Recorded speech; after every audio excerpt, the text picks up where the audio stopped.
This dictation is 120 words per minute, taken from Progressive Shorthand Book, April 2025. Exercise 2.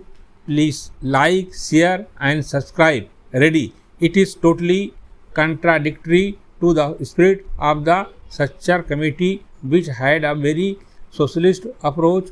It is contrary, if I may submit with your permission, to the thinking of their own Prime Minister. I do not understand who is the author of this bill.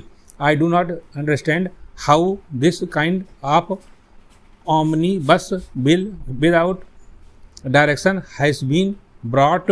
This is one of the most poorly drafted pieces of legislation that I have come across. I submit that apart from these things, if the Honorable Minister may allow me to submit, I have seen in the administration of companies for smaller things, they are more particular. If a company is not filling some paper on time, promptly they will send a notice. But there are some other companies which I know of which are not repaying their depositors. Depositors are knocking at their doors and nobody is listening to them.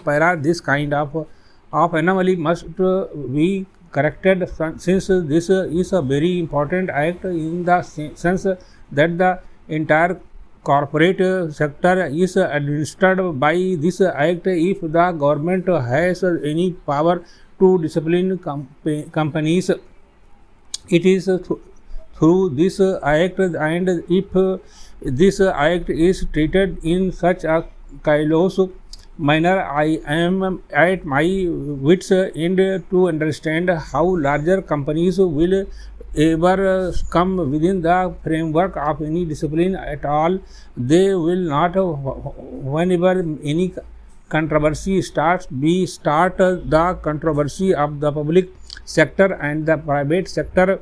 This is a needless controversy. In this country, we need the private sector and we need the public sector. In this country, we need large companies and we need small companies. Everybody must play his role as per the scheme of the constitution, as per the scheme of various resolution. We in opposition may or may not agree with the government's policies, but just now the government policies must adhere at least to what their own avowed objectives are. This bill does not even conform to their own pattern. It is strange to me. I do not understand how these provisions have found their way into this bill, especially in relation to entire corporate deposits and loans, just because a few high